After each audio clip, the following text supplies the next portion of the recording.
Operation Sindoor తో నామరూపాలు లేకుండా పోయింది జైషే మహమ్మద్. భారత్ రివెంజ్ అటాక్ లో మసూద్ అజర్ కుటుంబంలో మొత్తం అందరూ చచ్చిపోయారు.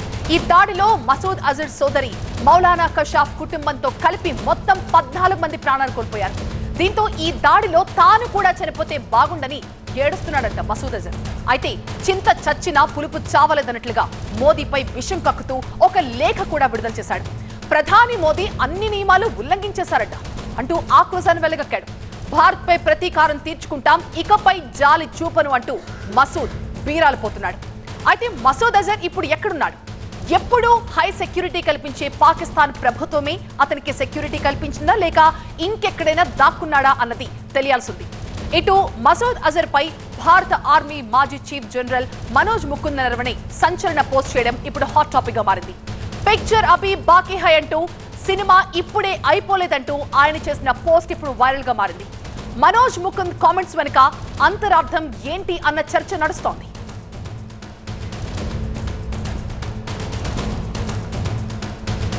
అసోసియేట్ ఎడిటర్ మహాత్మా లైవ్ లో జాయిన్ అవుతారు మరింత సమాచారంతో. మహాత్మా, పిక్చర్ అభి బాకీ హై, ఈ మాటని మనం ఎలా వినాలి, ఎలా చూడాలంటారు?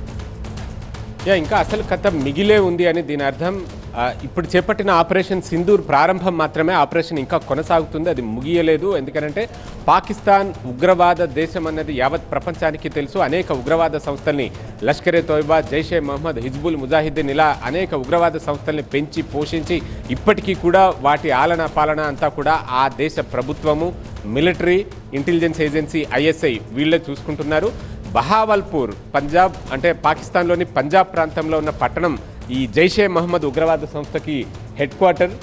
చూడొచ్చు, దాని మర్కజ్ సుభానల్లా అన్న ఆ పేరుతోటి అక్కడ ఒక మదర్సా ఉంది. మదర్సా అంటే పాఠశాల, కానీ ఈ పాఠశాలలో నేర్పేది ఉగ్రవాద పాఠాలు.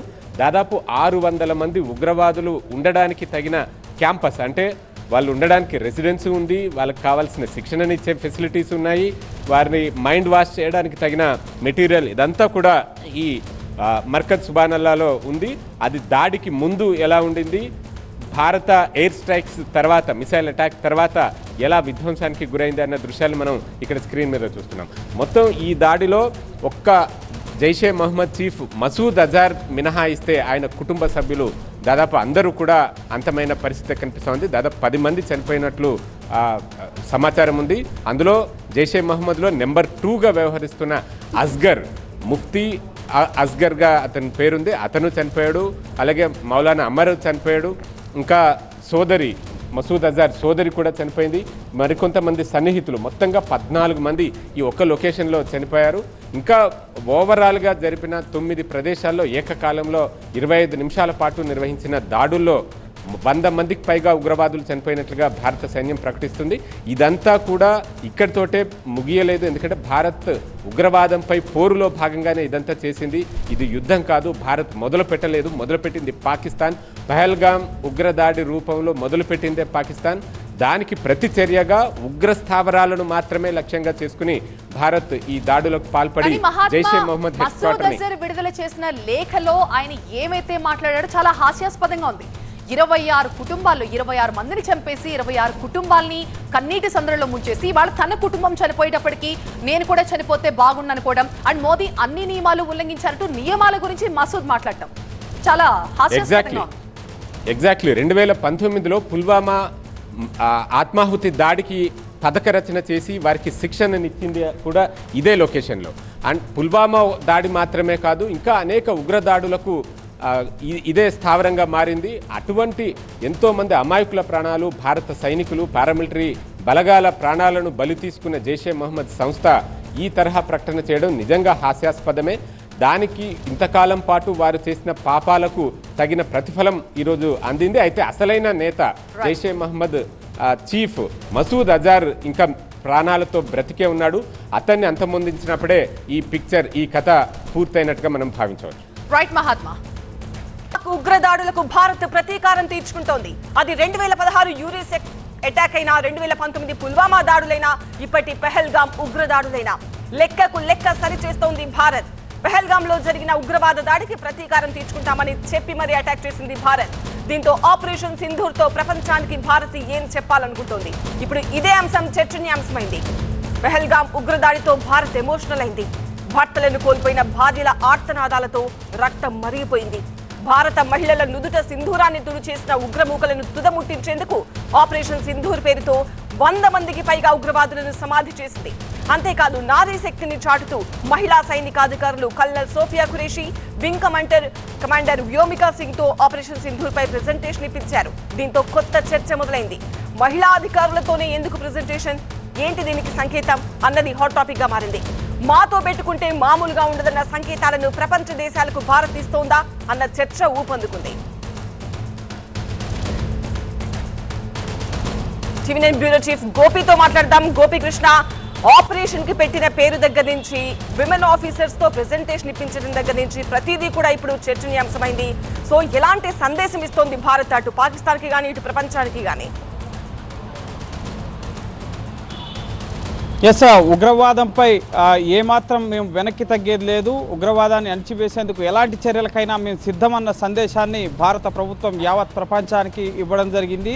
అందులో భాగంగా పెహల్గాం ఉగ్రదాడికి ప్రతీకార చర్యగా ఆపరేషన్ సింధూర్ని ఈరోజు చేపట్టి విజయవంతంగా పాక్ ఆక్యుపైడ్ కాశ్మీర్లో ఉన్న ఉగ్రవాద స్థావరాలని పూర్తిగా నేలమట్టం చేయడం జరిగింది. ఉగ్రవాదాన్ని మట్టిలో కలిపేస్తా ఉన్న ప్రధాని మోదీ వ్యాఖ్యలు ఏవైతే ఉన్నాయో దానికి అనుగుణంగానే ఈ ఆపరేషన్ సింధూర్ కొనసాగింది. అందులో భాగంగా ముఖ్యంగా పహల్గాం ఉగ్రదాడిని ఒకసారి మనం పరిశీలిస్తే కనుక పర్యాటకులు ఎంతో ఆహ్లాదంగా గడపడానికి వెళ్ళిన ఈ బైసరన్ వ్యాలీలో ఇటు తమ కళ్ళ ఎదుటే తమ భర్తలను అత్యంత కిరాతకంగా తలపైకి తుపాకీ గురిపెట్టి కాల్చి చంపి ముఖ్యంగా మీ బాధని మీరు వెళ్ళి మోడీతో చెప్పుకోండి అని ఉగ్రవాదులు చెప్పిన మాటల్ని మనం బాధితుల మాటల్లో విన్నాం, చూసాం. సో దానికి సంకేతంగా ఎవరి బొట్టునైతే ఈ ఉగ్రవాదులు చెరిపేశారో దానికి సంకేతంగానే ఈ ఆపరేషన్ సింధూర్ అని భారత ప్రభుత్వం చేపట్టడం జరిగింది. దానికి సింబాలిక్గానే ఆపరేషన్ సింధూర్లో ఉన్న ఆ అక్షరాల్లో కూడా ఒక కుంకుమతో కూడిన భరణ అలాగే కుంకుమని అందులో ఉంచడం జరిగింది. ఎవరిని నుదుటన అయితే బొట్టు చెరిపేశారో సో ఆ పేరుతోనే ఈ ఆపరేషన్ని చేపట్టి వారికి న్యాయం చేయడం జరిగింది. ఈ బాధితుల్లో కూడా ఈరోజు ఈ ఆపరేషన్ సింధూర్ పట్ల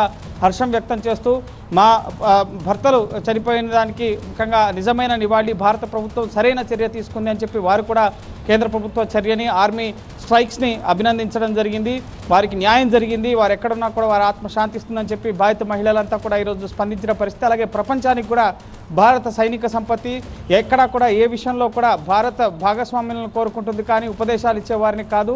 భారత మహిళలు ఎంత శక్తివంతులో ఎటువంటి పరిస్థితులను ఎదుర్కొంటారు అన్న అంశాలకు సంకేతంగా ఈరోజు వింగ్ కమాండర్ వ్యోమికా సింగ్ అలాగే ఇటు సోఫియా ఖురేషి ఇద్దరితోటి ఈ అటాక్స్ ఏ విధంగా జరిగాయి, ఎక్కడెక్కడ ఉగ్ర శిబిరాలని లొకేట్ చేశారు, ఏ విధంగా ఉగ్ర శిబిరాలు ఎన్ని సంవత్సరాల నుంచి పనిచేస్తున్నాయి, so colonel rank wing commander rank మహిళా అధికారులతోటి ప్రపంచానికి తెలియజేసేలా హిందీ ఇంగ్లీష్ భాషల్లో ఒకరి తర్వాత ఒకరు ప్రజెంటేషన్ని అద్భుతంగా ఇవ్వడం జరిగింది. సో మహిళా సైనిక సంపత్తిని కూడా ప్రపంచానికి చాటే విధంగా ఈరోజు భారత ప్రభుత్వం ఇటు ఈ ఆపరేషన్ పేరు దగ్గర నుంచి దీనికి సంబంధించిన వివరాలు ప్రకటించే వరకు చాలా వ్యూహాత్మకంగా వ్యవహరించి ప్రపంచానికి భారత్ ఉగ్రవాదాన్ని పట్ల సహించేది లేదు, దీన్ని అంతమొందిస్తామన్న సంకేతాలని ఈరోజు ముఖ్యంగా భారత రక్షణ అధికారుల ద్వారా అలాగే ఈ ఆపరేషన్ పేరు ద్వారా ప్రపంచానికి సంకేతాలు ఇవ్వడం జరిగింది. రైట్ గోపీకృష్ణ, భారత్ అన్నంత పనిచేసింది. పహల్గాం ఉగ్రదాడికి ప్రతీకారం తీర్చుకుంది. పాకిస్తాన్ భూభాగంలోని ఉగ్ర స్థావరాలపై భారత ఆర్మీ ఆపరేషన్ సింధూర్ పేరుతో మెరుపు దాడులతో విరుచుకుపడింది. మొత్తం 9 ఉగ్ర స్థావరాల లక్ష్యంగా మిసైళ్ల వర్షం కురిపించింది. ఉగ్రవాద స్థావరాలను మట్టుపెట్టింది. దీంతో పాక్ లో యుద్ధ భయం కనిపిస్తోంది. ఆపరేషన్ సింధూర్ తర్వాత పాకిస్తానీలు వణికిపోతున్నారు. ఎప్పుడు ఏం జరుగుతుందో, భారత్ ఎక్కడ దాడి చేస్తుందో అన్న భయంతో బిక్క చచ్చిపోతున్నారు. ఇంట్లో నుంచి బయటకు రావాలంటేనే జంకిపోతున్నారు పాకిస్తానీలు. అంతేకాకుండా మున్ముందు పరిస్థితి ఎలా ఉంటుందో అని డబ్బుల కోసం ఏటీఎంల ముందు బారులు తీరుతున్నారు. భయంతో ఇతర ప్రాంతాలకు వెళ్లేందుకు సైతం ప్రజలు ప్రయత్నిస్తున్నారు. భారత్ మెరుపు దాడులతో లాహోర్, సియాల్కోట్ ఎయిర్పోర్ట్లు మూసేశారు. ఇస్లామాబాద్, రావల్పిండిలో మెడికల్ ఎమర్జెన్సీని సైతం ప్రకటించారు. అలాగే వైద్య సిబ్బందికి సెలవులు రద్దు చేసింది పాక్ సర్కార్. అలాగే పాక్ పంజాబ్ లో విద్యా సంస్థలు మూసేయాలని ఆదేశాలు కూడా జారీ చేసింది. ఇక మరోవైపు ఇప్పటికే ఆర్థిక మాంద్యంతో తీవ్ర ఇబ్బందులు ఎదుర్కొంటున్న పాకిస్తాన్ పెహల్గాం అటాక్ తర్వాత భారత్ విధించిన ఆంక్షలతో అక్కడి స్టాక్ మార్కెట్ సైతం కుప్పకూలాయి. ఇక ఆపరేషన్ సింధూర్ తర్వాత స్టాక్ మార్కెట్స్ మరీ దారుణంగా 6% పడిపోయాయి. దీంతో పాక్ ప్రభుత్వంపై అక్కడి ప్రజలు సైతం అసహనం వ్యక్తం చేస్తున్నారు. మొత్తంగా ఆపరేషన్ సింధూర్ పాక్ కి చుక్కలు చూపిస్తోంది. చెప్పి మరీ కొట్టిన దెబ్బకి పాక్ విలవిలలాడిపోతోంది. పూర్తి అప్డేట్స్ మా ప్రతినిధి నూర్ అందిస్తారు. నూర్, పాక్ ప్రజలు పరుగో పరుగు అంటూ పరుగులు తీస్తున్న పరిస్థితి కనిపిస్తోంది. అక్కడ ఉన్నటువంటి ప్రజలే ఆ దేశాన్ని అసహించుకునే పరిస్థితి నెలకొంది. అసలు వారు ఏ ప్రాంతాలకు వెళ్ళడానికి మొగ్గు చూపుతున్నారు? అక్కడ నుంచి బంకర్లో కొంతమంది వెళ్తుంటే మరికొంతమంది అక్కడ నుంచి బయటికి వెళ్లాలని ప్రయత్నిస్తున్నారు. దీనికి సంబంధించి పూర్తి అప్డేట్స్ ఏంటి? పిక్చర్ అభి బాకీ అనేసి ఏదైతే భారత ప్రభుత్వం పాకిస్తాన్కి ఝలకిచ్చిందో ఈ ఝలక్తోనే పూర్తిగా పాకిస్తాన్ ఒక్కసారిగా కుప్పకూలింది. పాకిస్తాన్ పౌరులే పాకిస్తాన్ ఆర్మీ పైన తిరగబడుతున్నారంటే ఏ విధంగా పాకిస్తాన్ సిచ్యువేషన్ ఉందో మనకి దృశ్యాలు చూస్తే అర్థమవుతుంది. ఏకంగా పాకిస్తాన్ చాలా నిర్లక్ష్యంగా వహించింది. చాలా వరకు పాకిస్తాన్ పౌరులనే పాకిస్తాన్ దేశమే అణిచివేసింది. మేమందరం భారత ప్రభుత్వానికి మద్దతు ఇస్తామనేసి ఏకంగా అక్కడున్న మసీదుల్లో కూడా ఏకంగా మత గురువులే మీరు భారత్ పాక్ మధ్యలో యుద్ధం కన్నా జరిగితే ఏ దేశానికి మీరు మద్దతు పలుకుతారనేసి అక్కడ ఉన్న ప్రముఖ మత గురువులే అక్కడ ఉన్న ప్రజల ద్వారా చాలా ప్రజల ద్వారా వాళ్ళ ఆలోచనలు తెలుసుకునే ప్రయత్నాలు చేసినప్పుడు ఒక్క పాకిస్తానీ కూడా మసీదుల్లో ఎలాంటి చేతులు ఎత్తలేదు. పాకిస్తాన్ ఆర్మీకి ఎవరు మద్దతు ఇవ్వట్లేదు. మేము భారత్తోనే ఉంటామనేది కూడా పాకిస్తాన్ పౌరులే చెప్పుకొస్తున్న పరిస్థితి. మరోవైపు రాబోయే రోజుల్లో ఏ విధంగా పాకిస్తాన్ పరిస్థితి ఉండబోతుంది అనేది కూడా ప్రజలు కూడా భయప్రాంతాలకు గురవుతున్నారు. ఏటీఎంలతో పాటు ఏకంగా బ్యాంకుల దగ్గర కూడా వాళ్ళు ఉన్న డబ్బును కూడా విత్డ్రాల్ చేసుకునే పరిస్థితి ఏర్పడుతుంది. రాబోయే రోజుల్లో పాకిస్తాన్ ఇప్పటికీ చేతులు ఎత్తేస్తుంది. ఏటీఎంలు కూడా ఆల్మోస్ట్ పూర్తిగా క్లోజ్ అయ్యాయి. మరోవైపు బ్యాంకులు కూడా డబ్బులు లేవు. రాబోయే 2-3 రోజుల్లో కన్నా పాకిస్తాన్ ప్రభుత్వం అక్కడ ఉన్న ప్రజలకి డబ్బులు కన్నా ఇవ్వకపోతే ఏకంగా లూటీలే మార్గం అన్నట్టు కూడా ఇక్కడ ఉన్న సిచ్యువేషన్ కనిపిస్తుంది. మరోవైపు బార్డర్ సమీపంలో ఏదైతే ప్రాంతాలు ఉన్నాయో పూర్తిగా అక్కడ సెలవులు ప్రకటించారు. పాకిస్తాన్ ఆర్మీ కూడా సెలవులు రద్దు చేసింది. ఎమర్జెన్సీ కూడా అలర్ట్ చేసింది. రాబోయే రోజుల్లో ఇండియా ఏ విధంగా ఇంకా దాడులు చేస్తుంది, ఏ విధంగా పాకిస్తాన్ అణిచివేస్తుందనే భయం అయితే ఇక్కడ స్పష్టంగా కనిపిస్తుంది. చాలా వరకు పాకిస్తాన్ ప్రజలతో మాట్లాడినప్పుడు ఒకటే చెప్పొస్తున్నారు, భారత్ తీసుకున్న చర్యలకి పాకిస్తాన్ చాలా వరకు భయప్రాంతాలకు గురైంది. పాకిస్తాన్ పూర్తిగా ఆర్మీ భయప్రాంతాలకు గురై పారిపోయిన పరిస్థితి ఏర్పడుతుంది అనేది కూడా ఇక్కడ ఉన్న ప్రజలైతే చెప్పొస్తున్న పరిస్థితి. మసూద్ అజర్ ఫ్యామిలీ పూర్తిగా నాశనం అవడంతో పాకిస్తాన్ ప్రజల్లో ఒక ఆనందం అయితే వస్తుంది. పాకిస్తాన్ ఆర్మీయే ఇక్కడ ఉన్న ఇక్కడ ఉన్న ఎవరైతే ఉగ్రవాద సంస్థలు ఉన్నారో వాళ్ళకి పెంచి పోషించారని కూడా భారత ప్రజలైతే చెప్పొస్తున్న పరిస్థితి. Thank you Noor. భారత్ పాకిస్తాన్ మధ్య యుద్ధ మేఘాలు కమ్ముకుంటున్నాయి. పెహల్గాం ఉగ్రదాడికి ప్రతీకారమే లక్ష్యంగా ఇండియన్ ఆర్మీ వేగంగా అడుగులు వేస్తోంది. ఆపరేషన్ సింధూర్ తో పాకిస్తాన్ ని చావు దెబ్బ కొట్టే ప్రయత్నం చేసింది. పిఓకేలో ఉగ్రమూకల నివాసాలే టార్గెట్ గా విరుచుకుపడింది. దాంతో పాకిస్తాన్ లో అలజడి రేగుతోంది. ఇది మరింత పీక్ స్టేజ్ కు చేరి భారత్ పాక్ మధ్య యుద్ధం వస్తే పరిస్థితులు ఎలా ఉండబోతున్నాయి? దేశంలోని ఏ ప్రదేశాలను పాకిస్తాన్ టార్గెట్ చేసుకునే అవకాశం ఉంది? అందులోనూ తెలుగు రాష్ట్రాలపై ఏ మేరకు ప్రభావం ఉంటుంది అనే అంశాలు ఆసక్తి రేపుతున్నాయి. భారత్ పాక్ వార్ ప్రకంపనల నేపథ్యంలో ఢిల్లీ వేదికగా కేంద్ర హోంశాఖ హై లెవెల్ మీటింగ్ జరిగింది. ఈ సందర్భంగా దాడులు జరిగే అవకాశం ఉన్న ప్రాంతాలను 3 కేటగిరీలుగా విభజించారు. Metro, defence, ports, energy hubs వారీగా డివిజన్ చేశారు. ఈ లెక్కన కేటగిరీ 1లో దేశ రాజధాని ఢిల్లీ, మహారాష్ట్రలోని తారాపూర్ న్యూక్లియర్ ప్లాంట్ చేర్చారు. ఢిల్లీలో దాదాపు అన్ని విభాగాల ప్రధాన కార్యాలయాలు ఉండడంతో అదే పాకిస్తాన్ కు మెయిన్ టార్గెట్ గా భావించే అవకాశం ఉందని భావిస్తున్నారు. ఇదే అంశం సంబంధించి పూర్తి సమాచారాన్ని మా బ్యూరో చీఫ్ విజయ్ అందిస్తారు. విజయ్, ఒకవైపు హైదరాబాద్ లో ఇంటర్నేషనల్ ఈవెంట్ జరుగుతోంది, భారీ సెక్యూరిటీ కల్పించాలి దానికి. మరోవైపు ఈ ఆపరేషన్ సింధూర్ తర్వాత క్లిష్టంగా మారింది సిచ్యువేషన్ మొత్తం కూడా. ఇప్పుడు హైదరాబాద్ లో చాలా భద్రత కట్టుదిట్టంగా ఉండే అవకాశం ఉంది. మరి అధికారులు ప్రజల్ని ఏ విధంగా అప్రమత్తం చేస్తున్నారు?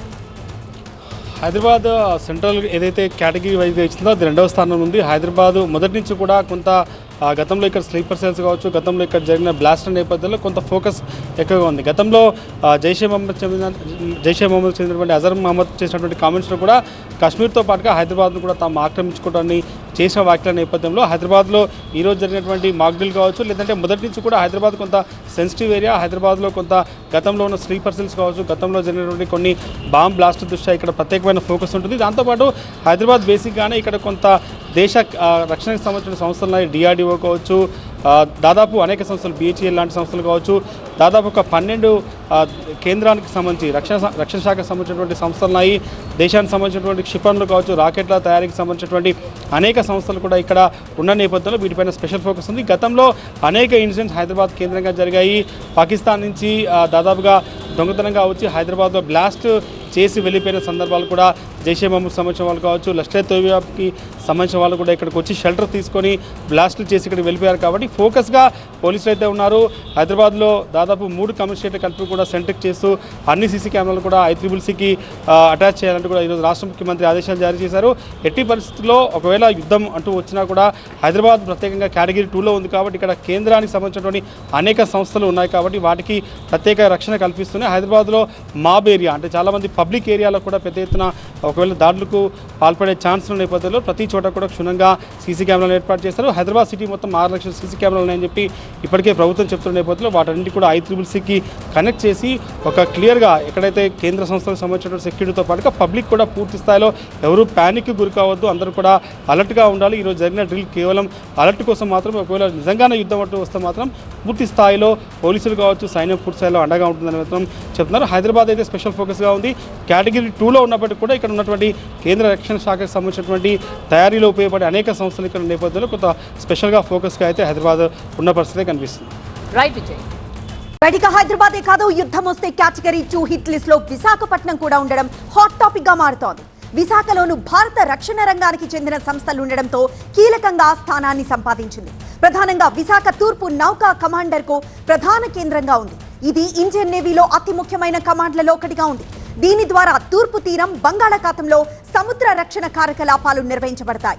Hindustan shipyard limited, naval science and technology laboratory, naval dockyard management and armament training institute లాంటి కీలక సంస్థలున్నాయి. వీటితో పాటు విశాఖలో DRDO యుద్ధ విమానాలు, నౌకలు, హెలికాప్టర్ల కోసం పరికరాల తయారీ పరిశ్రమను స్థాపించేందుకు ప్రణాళికలు రూపొందిస్తోంది. దీనిలోనే సైబర్ టెక్నాలజీ అభివృద్ధి చేసేందుకు కసరత్తు చేస్తోంది. గంగవరం పోర్ట్, స్టీల్ ప్లాంట్, ఇంకా చాలా ఇంపార్టెంట్ ఇండస్ట్రీస్ ఉన్నాయి. అందుకే మేము ఇక్కడ చాలా పకడ్బందీగా ఏర్పాటు చేస్తాం. ఖచ్చితంగా అంటే ఈ రోజు మాగడలు అవుతుంది, అనుక్షణం అప్రమత్తంగా ఉండాల్సిన అవసరం ఉంది కదా ప్రస్తుత పరిస్థితుల నేపథ్యంలో. అదే మేము పబ్లిక్కి అదే చెప్తున్నాం, అనుష్కణం ప్రతి క్షణం అలర్ట్గా ఉండాలి.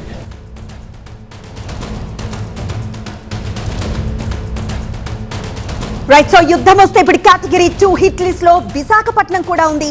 ఇదే ఇప్పుడు హాట్ టాపిక్ గా మారుతోంది. విశాఖలోను భారత రక్షణ రంగానికి చెందిన సంస్థలు ఉండడంతో కీలక స్థానాన్ని సంపాదించింది. ప్రధానంగా విశాఖ తూర్పు నౌకా కమాండ్ కు ప్రధాన కేంద్రంగా ఉంది. ఇది ఇండియన్ నేవీలో అతి ముఖ్యమైన కమాండ్లలో ఒకటిగా ఉంది. దీని ద్వారా తూర్పు తీరం, బంగాళాఖాతంలో సముద్ర రక్షణ కార్యకలాపాలు నిర్వహించబడతాయి. Hindustan shipyard limited, naval science and technology laboratory, naval dockyard management and armament training institute ఇలాంటి కీలక సంస్థలున్నాయి. మరింత సమాచారం మా ప్రతినిధి కోటేశ్వరరావు అడిగి తెలుసుకుందాం. Koteswararao, most powerful Indian naval bases లో ఒకటి విశాఖ ఇప్పుడు కేటగిరీ 2 హిట్ లిస్ట్ లో ఉంది. మరి త్రివిధ దళాల సన్నద్ధత ఎలా ఉంది అక్కడ? ప్రస్తుతానికి విశాఖ అంతా కూడా హై అలర్ట్ ప్రకటించారు పోలీసులు. పెద్ద ఎత్తున గాలింపు చర్యలు చేపడుతున్న పరిస్థితుంది. అదేవిధంగా ఈరోజు ఈవినింగ్ జరిగిన సివిల్ మాక్ డ్రిల్తో విశాఖ వాసులను మరింత అప్రమత్తం చేశారు. ప్రధానంగా విశాఖని హై అలర్ట్ జోన్ కింద ప్రకటించడానికి రీజన్ భారత నావికా దళానికి సంబంధించిన ప్రధాన కేంద్రం విశాఖ కావడమే దీనికి ప్రధాన కేంద్రంగా మనకు తెలుస్తుంది, ప్రధాన కారణంగా మనకు తెలుస్తుంది. ఎందుకంటే ఇక్కడే ప్రస్తుతానికి DRDO పరిధిలో నేవల్ ప్రయోగశాల, జెట్ ఫైటర్లు, MiG-29లకు సంబంధించి శిక్షణ ఇచ్చే INS డేగా కావచ్చు, లేకపోతే మెరైన్ కమాండోలకు శిక్షణ ఇచ్చే INS కర్ణ, అదేవిధంగా సబ్మెరైన్లో పనిచేసే వరకు కూడా శిక్షణ ఇచ్చే INS శాతవాహన కూడా ఇక్కడే ఉన్నాయి. అదేవిధంగా చూస్తే యుద్ధ నౌకల నిర్మాణానికి సంబంధించి పాత నౌకలు ఏవైతే ఉన్నాయో వాటిని సమర్థవంతంగా బలోపేతం చేసేందుకు కావాల్సినటువంటి హిందుస్థాన్ షిప్ యార్డ్ కూడా ఇక్కడే ఉంది. ప్రధానంగా చూస్తే ముంబై తర్వాత ఎక్కువ సామర్థ్యం ఉన్న HPCLకి సంబంధించిన భారీ రిఫైనరీ కూడా విశాఖలో ఉంది. అదేవిధంగా దేశంలో మేజర్ పోర్టులో ఒకటైన విశాఖ పోర్టు అథారిటీ ఇక్కడే ఉంది. వాణిజ్యపరంగా, వ్యూహాత్మకంగా కూడా ఈ సహజ నౌకాశ్రయం ఎంతో కీలకంగా మారింది. అయితే మరోవైపు చూస్తే ఎటువంటి పరిస్థితుల్లో కూడా ఇక్కడ ఉన్నటువంటి నావికా దళానికి సంబంధించి మరింత పెద్ద ఎత్తున నౌకాదళం ఉన్న నేపథ్యంలో అధికారులు కూడా పెద్ద ఎత్తున అప్రమత్తం అవుతున్నారు. అందుకు సంబంధించి కూడా ఇక్కడ ఉన్నటువంటి తూర్పు నావికా దళానికి సంబంధించి అనేక రకాల కీలకమైన వ్యవహారం ఉండడంతో దక్షిణాసియా, ఆగ్నేయాసియా వంటి హిందూ మహాసముద్ర ప్రాంతాల్లోనే నౌకాదళ కార్యకలాపాలు నియంత్రించడానికి కూడా ఈ భారత నావికా దళమే కీలకంగా ఉండనుంది. ఈ నేపథ్యంలోనే ఎట్టి పరిస్థితుల్లో కూడా ఏదైనా యుద్ధ వాతావరణం తలెత్తితే విశాఖని టార్గెట్ చేసే అవకాశం ఉన్న నేపథ్యంలో గతంలో కూడా విశాఖ తీర ప్రాంతానికి ముష్కరులు ఎక్స్టర్న్ వచ్చే అవకాశం ఉందని అప్రమత్తం చేసిన ఇంటెలిజెన్స్ బ్యూరో అప్రమత్తం చేసిన నేపథ్యంలో ఇక్కడ ప్రస్తుతానికైతే అధికారులు కావచ్చు, అదేవిధంగా రక్షణ శాఖ కూడా పెద్ద ఎత్తున హై అలర్ట్ ప్రకటించింది. ఎక్కడికక్కడికే గాలింపు చర్యలు చేపడుతున్న పరిస్థితి ఉంది. మరోవైపు యుద్ధ వాతావరణం నెలకొంటున్న నేపథ్యంలో సివిల్ మాక్ డ్రిల్కి సంబంధించి కూడాను పెద్ద ఎత్తున విశాఖ వాసులకు అవగాహన కార్యక్రమాలు చేపడుతూ ఇక్కడ ఉన్నటువంటి నగర వాసులను అప్రమత్తం చేస్తున్నారు. ప్రస్తుతానికైతే ఇక్కడ ఉన్నటువంటి విశాఖ నావికాదళం గతంలో ఎప్పుడూ లేని విధంగా ఓడరేవు కూడా ఇక్కడ ఉండటంతో ఇది సైనిక మరియు వాణిజ్య కార్యక్రమం కూడా కీలకంగా మారింది. సో ఈ నేపథ్యంలోనే ఇక్కడ ఈరోజు సివిల్ మాక్ డ్రిల్కి సంబంధించి కూడా పెద్ద ఎత్తున నగరవాసులను అప్రమత్తం చేసే విధంగా ఈరోజు చేశారు. అదేవిధంగా విశాఖ మొత్తం కూడా హై అలర్ట్ ప్రకటించి అధికారులు ఎక్కడికక్కడ ముమ్మరంగా గాలింపు చర్యలు చేపడుతున్న పరిస్థితి కూడా కనిపిస్తుంది. ఎస్ కోటేశ్వరరావు.